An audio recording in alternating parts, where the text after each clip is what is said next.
Hi students, இப்போ நம்ம பார்க்கக்கூடிய ரொம்ப முக்கியமான ஒரு video class 11 physics government school and matriculation school Tamil medium and English medium ஸ்டூடெண்ட்ஸ்க்கான முக்கியமான ஒரு வீடியோ. பப்ளிக் எக்ஸாம் ஆனது, அதாவது 25 2 மார்க்ஸ், 15 3 மார்க்ஸ், 10 5 மார்க்ஸ். ஸோ இவ்வளவுதான் ப்ரிப்பேர் பண்ண போறோம். ஃபைனல் ஸ்டேஜ் ரிவிஷன் இது.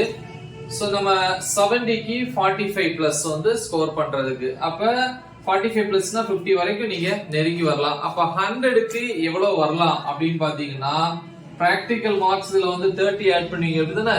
அப்ப 75 பிளஸ், அதாவது 75 பிளஸ்னா 80 வரைக்கும் ஸ்கோர் பண்ணலாம். ரைட்? சோ முக்கியமான ஒரு வீடியோ. சோ நமக்கு டைம் இல்ல, சோ அதனால வந்து நான் क्वेश्चन ரீட் பண்றேன். சோ தமிழ்லயும் சொல்வேன், இங்கிலீஷ்லயும் சொல்வேன், எந்த யூனிட்னு சொல்றேன். ஓகே, ஃபர்ஸ்ட் வந்து அந்த 25 2 மார்க்ஸ் என்னென்ன அப்படிங்கறத பாப்போம் ஒவ்வொரு क्वेश्चनआ. சோ இம்பார்ட்டன்ட் ஆர்டர்ல இருக்கும். சோ லெசன் மாறி மாறி இருக்கும், பட் லெசன் நம்பர் சொல்லுவேன், அதே மாதிரி வந்து தமிழையும் சொல்லுவேன். ஃபர்ஸ்ட் வந்து பாத்தீங்கன்னா, under what condition will a car skid on a leveled circular road? சரிசமமான வளைவு சாலையில் கார் ஒன்று சறுக்குவதற்கான நிபந்தனை. சோ இது யூனிட் 3. அப்புறம் two difference between conservative and non conservative force, ஆற்றல் மாற்றா விசை மற்றும் ஆற்றல் மாற்று விசைக்கு இடையான வேறுபாடு, ரெண்டு வேறுபாடு. ஓகேவா? சோ இது வந்து யூனிட் 4ல வரும். அப்புறம் வந்து conditions in which force cannot produce torque, திருப்பு விசையை உருவாக்காத விசைகளுக்கான நிபந்தனைகள், யூனிட் 5. அப்புறம் state Newton's universal of gravitation, நியூட்டனின் பொது ஈர்ப்பியல் விதி, unit 6. Then Poisson's ratio, so Poisson விகிதம் அப்படின்னு சொல்லுவோம். சோ இது வந்து பாத்தீங்கன்னா யூனிட் 7ல வரக்கூடியது. தென் ரெனால்ட்ஸ் நம்பர், அதாவது ரெனால்டு எண், அதோட இம்பார்ட்டன்ஸ், அதனுடைய முக்கியத்துவம் வந்து கேட்பாங்க. சோ இதுவும் வந்து யூனிட் 7ல வரக்கூடியது. தென் ஸ்டேட் வெயின்ஸ் டிஸ்பிளேஸ்மென்ட் லா, வியனின் இடப்பெயர்ச்சி விதி, இது வந்து யூனிட் 8. அப்புறம் வந்து பாத்தீங்க அப்படின்னா state law of conservation of angular momentum, கோண உந்த மாறா விதியை கூறு, யூனிட் 5ல வரக்கூடியது.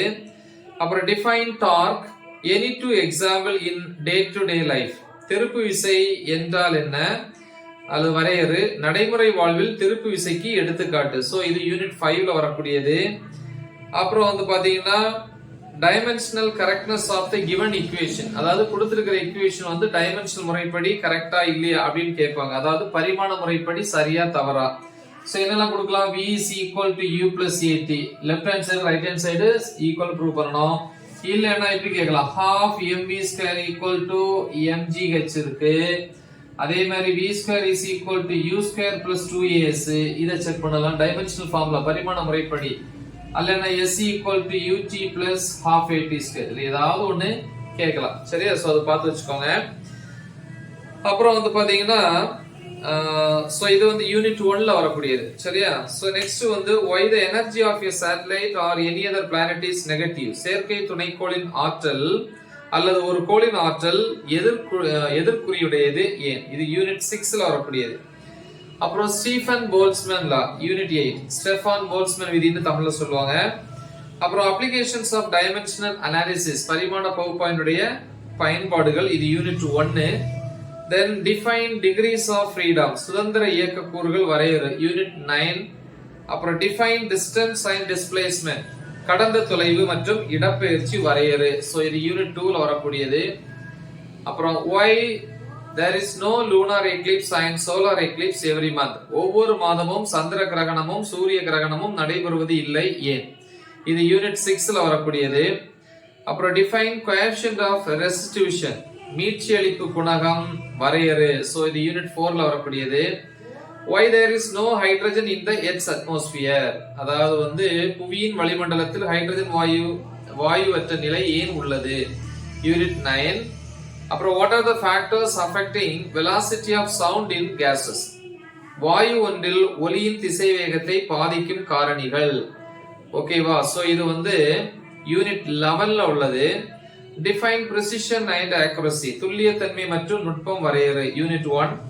then parallax method to determine diameter of moon, அதாவது வந்து நிலவினுடைய விட்டத்தை வந்து அளக்கிறதுக்கான parallax மெத்தட் இல்லையா? சோ parallax மெத்தட் இருக்கும், என்னது இணை தாக்கு முறை அப்படின்னு இருக்கும் இல்லையா? சோ நம்ம அந்த ரேடார் மெத்தடுக்கு அடுத்து ரேடார் மெத்தடுக்கு முன்னாடி வரக்கூடியது ஃபர்ஸ்ட் யூனிட். சரியா? சோ தமிழ்ல பாத்துக்கோங்க. அடுத்து வந்து ஸ்டேட் லாமிஸ் தியரம், லாமியின் தேற்றம். சோ இது வந்து யூனிட் 3ல வரக்கூடியது. அப்புறம் why moon has no atmosphere, நிலவில் ஏன் வளிமண்டலம் இல்லை. சோ இது வந்து unit 9. then what is epoch, epoch என்றால் என்ன, unit 10. the next what is PV diagram, PV diagram வந்து 8th யூனிட். லாஸ்டா ஒரு question, various types of potential energy and formula, பல்வேறு வகையான நிலையாற்றலை கூறி அவற்றுக்கான சமன்பாடுகள். சோ இது வந்து யூனிட் 4ல வரக்கூடியது. சோ அப்படி நம்ம 25 क्वेश्चंस வந்து கண்டிப்பா நீங்க ப்ரிப்பேர் பண்ணனும். இது வந்து 2 மார்க்ஸ் பொறுத்த வரைக்கும். சரியா? இப்போ நம்ம 3 மார்க்ஸ்ல அந்த 15 क्वेश्चंस இதெல்லாம் பாத்தீங்கன்னா, first question rules for determining significant figures, முக்கிய எண்ணுருக்களை கணக்கிடுவதன் விதிகள். ஃபர்ஸ்ட் யூனிட்ல இருக்கக்கூடிய ஒண்ணு. அப்புறம் ரெண்டாவது क्वेश्चन வந்து பாத்தீங்கன்னா யூனிட் 3ல இருந்து நியூட்டன்ஸ் லாஸ் 1 2 and 3, மூணு லாஸ் இல்லையா, மூன்று விதிகள், நியூட்டனுடைய மூன்று விதிகள். அப்புறம் வந்து பாத்தீங்க அப்படின்னா 3 மார்க்ல யூனிட் 1ல லிமிடேஷன்ஸ் ஆஃப் டைமென்ஷனல் அனாலிசிஸ், பரிமாண பகுப்பாய்வினுடைய வரம்புகள். யூனிட் 2ல வந்து பாத்தீங்கன்னா எக்ஸ்பிரஷன் ஃபார் சென்ட்ரிபீட்டல் ஆக்சலரேஷன், மைய நோக்கு முடுக்கத்திற்கான கோவை, அது யூனிட் 2. அடுத்து யூனிட் 3ல வந்து பாத்தீங்கன்னா using free body diagram show that it is easy to pull an object than to push it.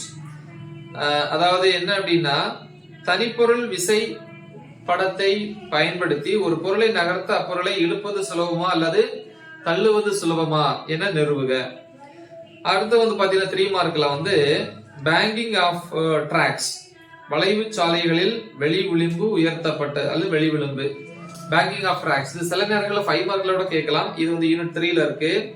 அதே மாதிரி யூனிட் 4ல இருந்து பாத்தீங்கன்னா expression for power and velocity, திறன் மற்றும் திசைவேகத்திற்கான கோவை, யூனிட் 4ல.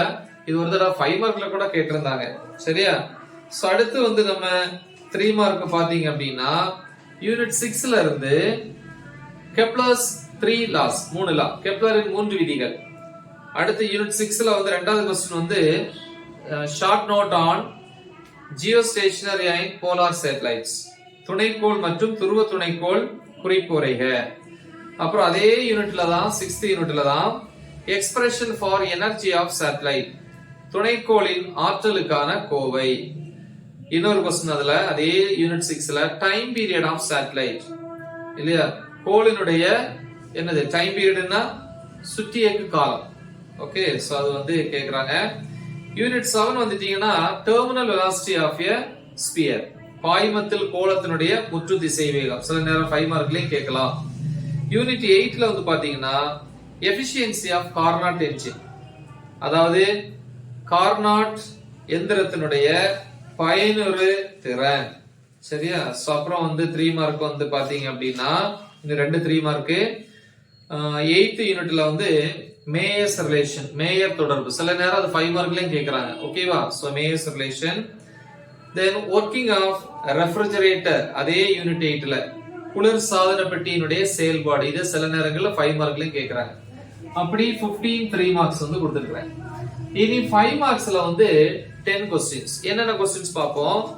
ஃபர்ஸ்ட் யூனிட்ல வந்து ட்ரையாங்குலேஷன் அண்ட் ரேடார் மெத்தட், அதாவது முக்கோண முறை மற்றும் ரேடார் முறை. இரண்டாவது क्वेश्चन டைப்ஸ் ஆஃப் எரர்ஸ், பிழைகளினுடைய வகைகள். அடுத்து யூனிட் 2ல வந்தீங்கன்னா மூணாவது क्वेश्चन நம்ம பார்க்க போறது ட்ரையாங்கிள் ஆஃப் வெக்டார் அடிஷன், அதாவது வெக்டார் கூடுதலின் முக்கோண விதி. Kinematic equations of motion for constant acceleration, மாறாத முடுக்கம் பெற்ற பொருளுக்கான இயக்க சமன்பாடுகள். ஓகேவா? இந்த ரெண்டுமே வந்து யூனிட் 2ல. யூனிட் 4ல வந்து பாத்தீங்கன்னா work energy principle and 3 examples, work kinetic energy கூட சொல்லுவாங்க, வேலை இயக்காற்றல் அல்லது வேலை ஆற்றல் சமன்பாடு 3 உதாரணத்துடன் விளக்கு. அப்புறம் யூனிட் 5ல இருந்து பாத்தீங்கன்னா moment of inertia of rod and ring, தனித்தனியா கேட்பாங்க, அதாவது தண்டு மற்றும் வளையம் ஒன்றுக்கான நிலைம திருப்பு திறன். அடுத்து வந்து rolling on inclined plane expression for acceleration. இது யூனிட் 5 தான். அதாவது சாய்தளத்தில் உருளுதலை விவரி முடுக்கத்திற்கான கோவையை தருக. அடுத்து வந்து பாத்தீங்கன்னா கேபிலரி ரைஸ் மெத்தட், சர்ஃபேஸ் டென்ஷனை கண்டுபிடிக்கிறது. அதாவது நுண்புடையற்ற முறையை பயன்படுத்தி பரப்பு இழுவிசைக்கான கோவையை தருக. யூனிட் 7. ஓகே, 8ல யூனிட் 7. அடுத்து வந்து பெர்னாலிஸ் தியரம், பெர்னாலியின் தேற்றம், அதுவும் யூனிட் 7. யூனிட் 8ல வந்து பாத்தீங்கன்னா நியூட்டன்ஸ் லா ஆஃப் கூலிங், நியூட்டனின் குளிர்வு விதி. அடுத்து வந்து பாத்தீங்க அப்படின்னா இதுல எத்தனை கொஸ்டின் ஆயிட்டு? 1 2 3 4 5 6 7 8 9 10 கேள்வி ஆயிடுச்சு. 10 5 மார்க்ஸ். உங்களால முடிஞ்சு அப்படின்னா அடிஷனலா வந்து 2 கொஸ்டின் பாருங்க. ஒன்னு bending of cyclist. Bending of சைக்கிளிஸ்ட்னா வளைவு சாலையில் இல்லையா, அதை வந்து கவலாம இருக்கிறதுக்கான நிபந்தனை என்ன கோணத்துல வந்து சாயணும், சரியா? சைக்கிள் ஓட்டுபவருக்கான நிபந்தனை இருக்கும். Bending of cyclist unit 5. அப்புறம் variation of g with depth and altitude, ஆழம் மற்றும் குத்து உயரத்தை பொறுத்து ஜி மாறுபடுதல். இந்த 2 கொஸ்டின் இது வந்து யூனிட் 6ல வரக்கூடியது. ஓகே, 10 கொஸ்டின் போதும், முடிஞ்ச அந்த 2 கொஸ்டினை பாருங்க. சோ நம்ம ஈஸியா 1 மார்க்ஸை சேர்த்து 70க்கு 45 பிளஸ் வந்து ஸ்கோர் பண்ணிடலாம். சோ அப்ப 70க்கு 45 பிளஸ்னா 100க்கு வந்து 75 பிளஸ் 80 வரைக்கும் நம்ம ஸ்கோர் பண்ணலாம். ரைட், 1 மார்க்ஸ் தெளிவா பாருங்க. புக் பேக் 1 மார்க்ஸ் வந்து கண்டிப்பா பாருங்க, மிஸ் பண்ணாதீங்க. சோ முக்கியமான ஒரு வீடியோ, நல்ல தெளிவா பிராக்டிஸ் பண்ணுங்க. சென்ட வாங்கணும் அப்படின்னு நினைக்கிறவங்க ஏற்கனவே சொல்லியிருக்கேன், 70/70 மார்க்ஸுக்கான வீடியோ இந்த வீடியோ டிஸ்கிரிப்ஷன்ல இருக்கும்.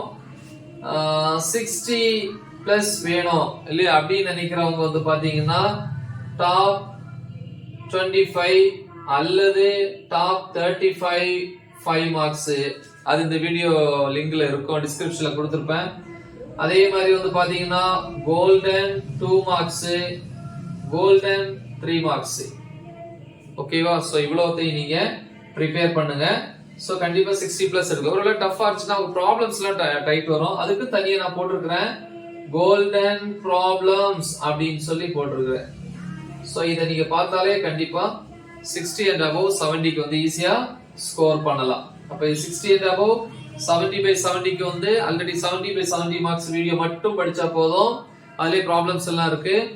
அதே மாதிரி வந்து 45 பிளஸ் வேணும் அப்படின்னா சோ இத வந்து ஃபாலோ பண்ணுங்க. ரைட், சோ முக்கியமான ஒரு வீடியோ, மறக்காம இத உங்க ஃப்ரெண்ட்ஸ்க்கு ஷேர் பண்ணுங்க. Right the exam well, all the best, thank you.